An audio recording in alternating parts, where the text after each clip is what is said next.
وہ دین، ان بزرگوں نے مزدوروں کی طرح دین کا کام کیا. غوث پاک کو بھی حدیث آتی تھی کہ 70 عابد عبادت کرتے رہے اور عالم عشاء پڑھ کے سو جائے، فجر تک سویا رہے، درجہ پھر بھی عالم کا زیادہ. انہیں حدیث آتی تھی لیکن وہ 40 سال مصلی میں بیٹھے رہے. حالانکہ ان سے بڑا عالم بھی ان کے زمانے میں 100 عالم اگر آ کے ان کے سامنے 100 احادیث کی سند بیان کرے اور راوی غلط پڑھ دے تو ان کو اللہ نے اتنا بڑا حفظہ دیا تھا کہ وہ 100 سند بھی بیان کرتے ہیں، راوی بھی درست کرتے ہیں. اتنے بڑے عالم تھے. فجر کی نماز کے بعد غوث اعظم فقہ کا درس دیتے تھے. چاشت کے بعد مدرسے میں بیٹھ کے، مدرسے میں غوث پاک نے مدرسہ بنایا تھا. کیا بنایا تھا؟ بول کے بتائیے. مدرسے والے کو تو آپ پیر مانتے نہیں، نہ سوال ہی نہیں پیدا ہوتا. مولوی نہیں پیر مان سکتا. وہ 3 نسلوں کو قرآن پڑھائے گا، وہ پیر نہیں بنے گا. پیر تو وہ بنے گا جو تعویذ لکھتا ہے، چاہے بیچارہ 6 مہینے غسل ہی نہ کرے. کیا تماشا ہے! اتنا سونا زیور زیادہ پہن لے اتنا بڑا پیر ہے. عالم ہی پیر ہوتا ہے. عالم جب علم پہ عمل کرنے لگتا ہے تو صوفی ہو جاتا ہے. اتنا صحیح معاملہ ہے. فجر کے بعد غوث پاک فقہ کا درس دیتے، چاشت کے بعد یعنی 9-10 بجے مدرسے میں پڑھاتے، ظہر کے بعد حدیث پاک پڑھاتے، عصر کے بعد تفسیر قرآن بیان کرتے. ہفتے میں 3 جلسے ہوتے، 70 ہزار کے مجمع کو بات سناتے. سینکڑوں لوگ توبہ کر کے جاتے.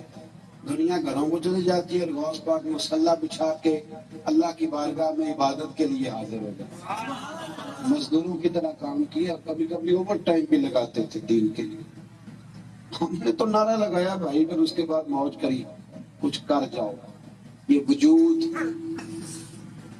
کسی کام کا نہیں. اگر یہ کھائے ڈھب سے، سوئے ڈھب سے، پہنے ڈھب سے، تو یہ کام تو ہندو سکھ بھی کرتا ہے. یہ تو ڈیزائننگ انگریز بھی بڑی شاندار کر رہا ہے. اس سے کچھ کام دو، کچھ کر جائے، اپنا اپنا حصہ ڈالتا. اتنے پیر اس وقت ہے نا مارکیٹ میں، سب کی پگڑیوں کے پیج کھول لیں. معاذ اللہ جو ہی کرنی ہے تو کرا لیں باتیں، آپ جتنی مرضی کرا لیں. اس کے بعد آپ کہیں سیاستدانوں کے پیچھے پڑ جاؤ تو کرا لو باتیں. لیکن انہی 2 آدمیوں کی ہاتھوں میں آپ تصویریں، ان سے کہیں زیادہ نہیں، صرف 500 بار درود شریف پڑھو. یا نیند آ جاتی ہے یا کام یاد آ جاتا ہے. اور میرے بھائی آپ بحث کرا لیں جتنی مرضی. کتنا زمانہ بیت گیا ہمیں سنتے ہوئے کہ ایک دفعہ درود شریف پڑھیں تو 10 رحمتیں نازل ہوتی ہیں.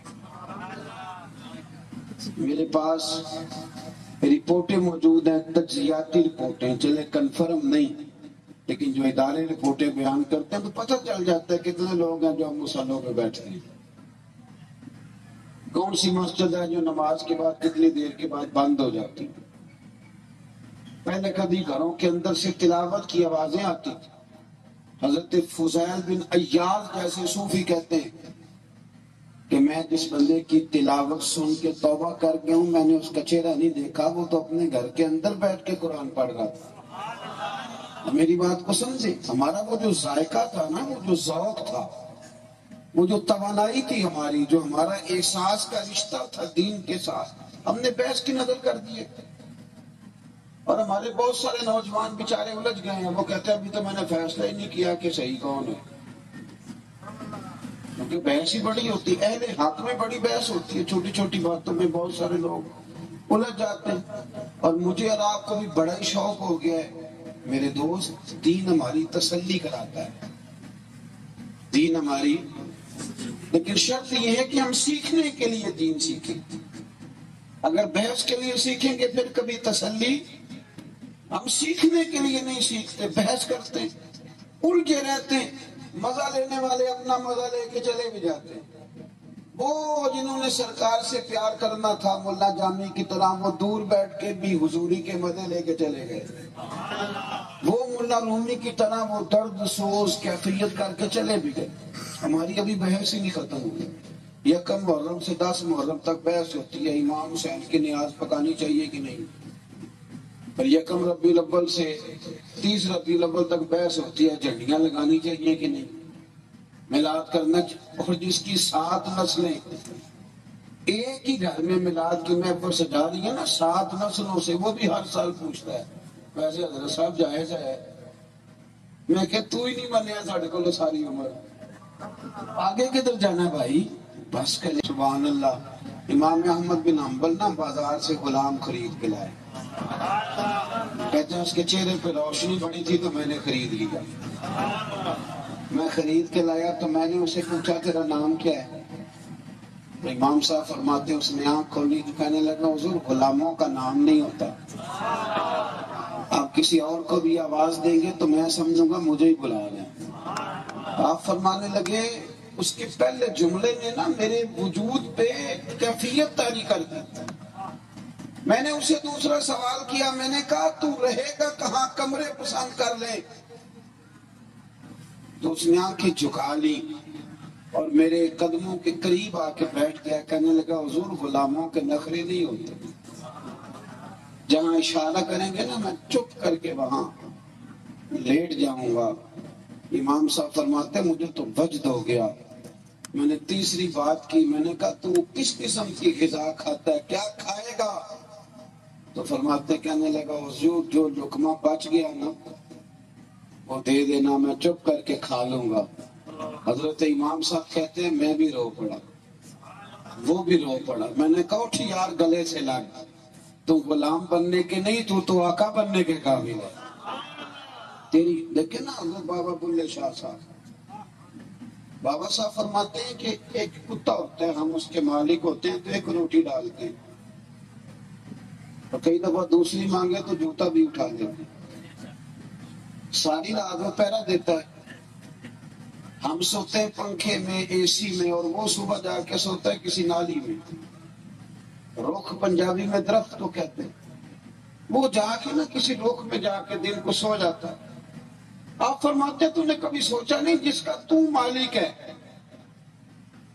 تو اپنی نعمت دیکھ اور اس کا کام دیکھ، اور جو تیرا مالک ہے تو اس کی نعمتیں دیکھ اور اپنے کرتوت دیکھ۔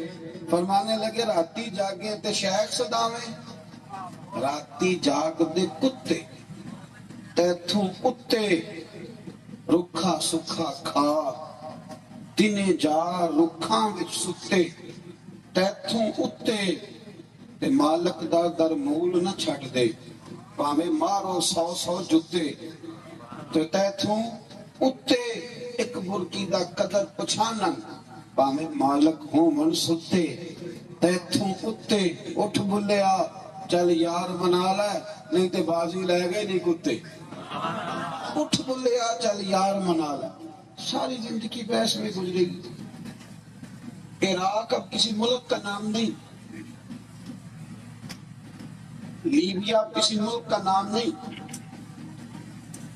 شام اب کسی ملک کا نام نہیں، یہ ملک نہیں رہے۔ کافر تھک گیا مسلمان کو مار مار کے، پر مسلمان ایک دوسرے کو مار مار کے نہیں تھکا، کافر تھک گیا۔ عراق میں جس گروہ کی جتنی اس کا قبضہ ہے اتنے حصے پہ وہ قابض ہے، جس علاقے میں جتنا کوئی پاورفل ہے اتنا وہ اس پہ، وہ باقاعدہ کوئی ملک نہیں۔ آپ عراق جائیں کتنی کو بحث کریں، عمل کریں، پیار کریں۔ عقل کے گھوڑے دوڑانے والے لوگ بڑے رستے میں رہ گئے۔ او یارو، علامہ اقبال بڑے منطقی تھے، فلسفی تھے، لیکن آخری عمر میں رویا کرتے تھے۔ خرد عقل کو کہتے ہیں، فرماتے تھے خرد کی گتھیاں سلجھا چکا ہوں، یا رب مجھے صاحب جنوں کر دے۔ اللہ میں نے عقل کی ساری گتھیاں سلجھا دی، اب میں مجنوں بن کے جینا چاہتا ہوں، مجھے اپنے رسول اللہ کا دیوانہ بنا دے۔ یا اللہ میرے اوپر مہربانی فرما، میں نے بڑی عقل دوڑا لی، بڑی۔ اور اقبال کہتے ہیں کہ جو عقل ہوتی ہے نا، عقل یہ 10 منٹ 15 منٹ یا 20 منٹ نہیں تنقید کرتی، یہ 24 گھنٹے تنقید کرتی۔ اقبال کہنے لگے عقل کو تنقید سے فرصت نہیں، یعنی 1 منٹ بھی فارغ بیٹھتی عقل کو تنقید سے اس طرح کر عشق پر ایمان کی بنیاد رکھ، عشق پر ایمان کی، بھئی وہ لطف والا ماحول کب آئے گا؟ ساری زندگی میں مولانا رومی نے بڑی شاندار بات کہی ہے، بڑی شاندار، یہ نوجوانوں کے کام آئے گی اگر یاد رکھیں گے تو۔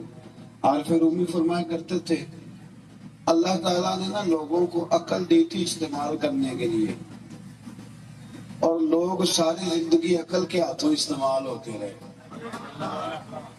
اللہ نے عقل دی تھی اور ساری زندگی عقل کے ہاتھوں بحث ہوتی رہی، الجھے رہے۔ کمال ہوگی میرے دوستو، کلمہ پڑھنے سے پہلے کھل کے سوچنا چاہیے، لیکن جب محبوب کا کلمہ پڑھ لیا نا اب سوچنے کا ٹائم ختم ہے۔ کلمہ پڑھنے والے سوچا نہیں کرتے، وہ حکم پر عمل کیا کرتے، وہ دلیل پوچھنا، وہ حکمت پوچھنا۔ ہمارے ہاں لوگ پوچھتے ہیں جی یہ سود کیوں حرام کیا بھی شریعت نے؟ پوری دنیا سود پہ چل رہی ہے۔ ہمارے ایک ثابت صدر صاحب نے ایک دفعہ کہہ دیا تھا علماء کو کوشش کریں کہ گنجائش نکل آئے تو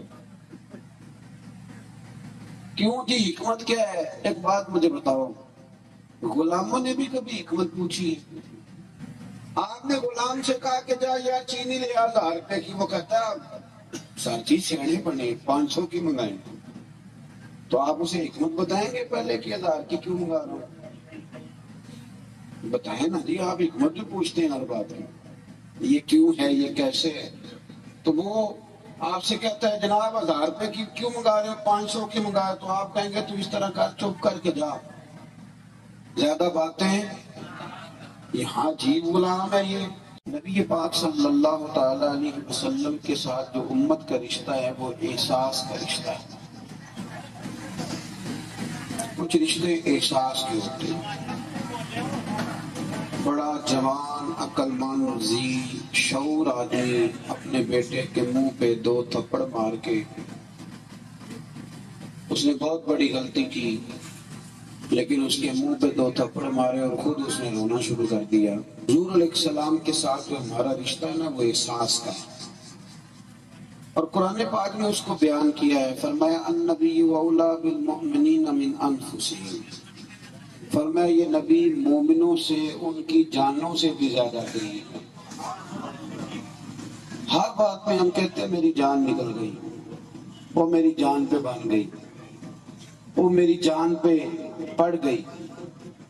جان کتنی قریب ہے کوئی نہیں بتا سکتا، تو جو جان سے بھی زیادہ قریب ہے۔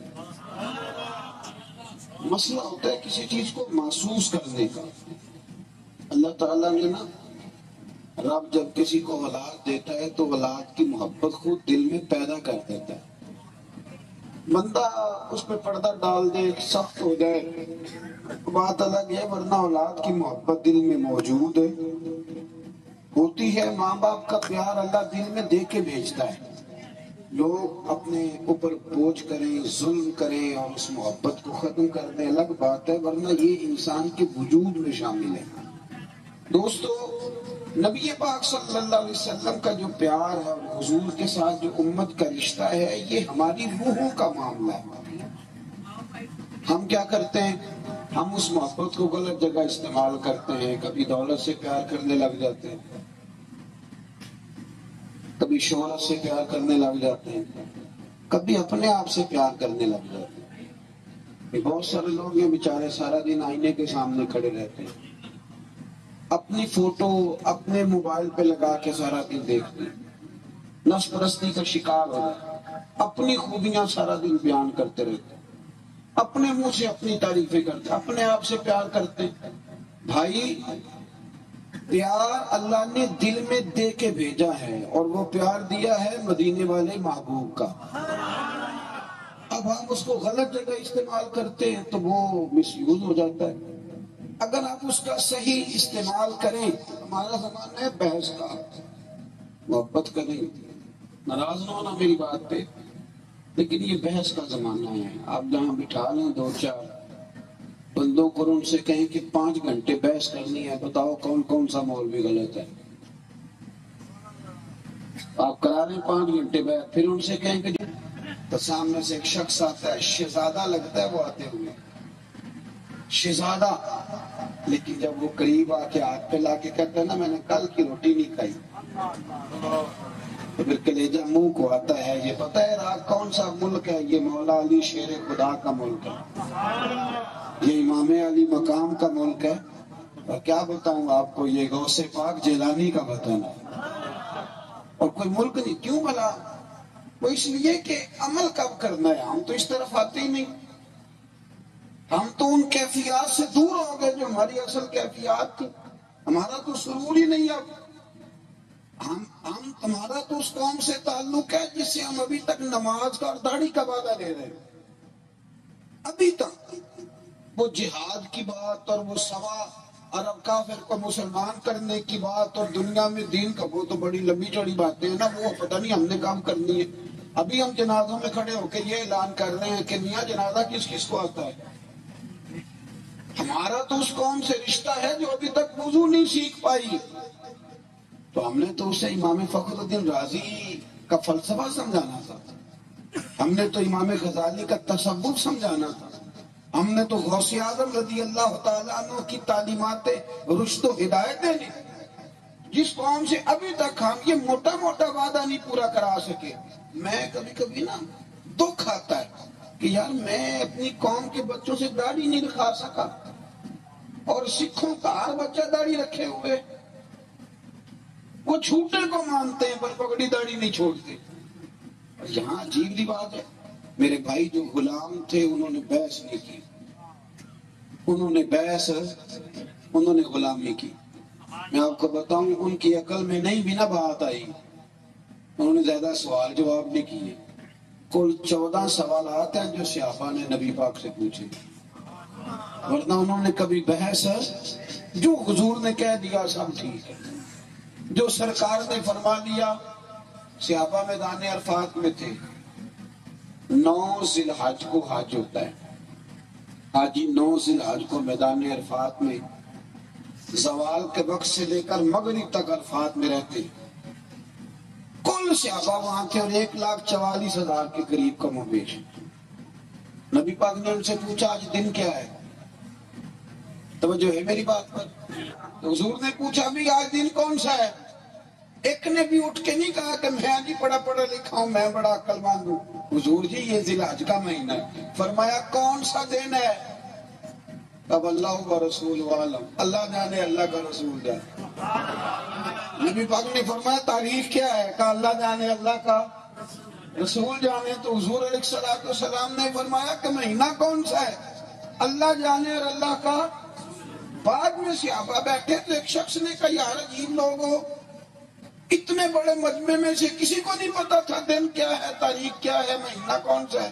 کہنے لگے سب کو پتا تھا اور ہمیں کیا ضرورت ہے بتانے کی، تھا ذی الحج، پر اگر حضور کہہ دیتے محرم ہے تو ہم نے محرم ہی بنا لینا تھا، تھی 9 تاریخ پر اگر محبوب فرماتے نہیں 21 ہے تو ہم نے 21 ہے۔ میری بات کو سمجھو، ہم نے نہ کبھی قطرے پہ غور کیا اور نہ دریا دیکھا، بس جہاں تیری جھلک دیکھی وہیں ڈوب گئے۔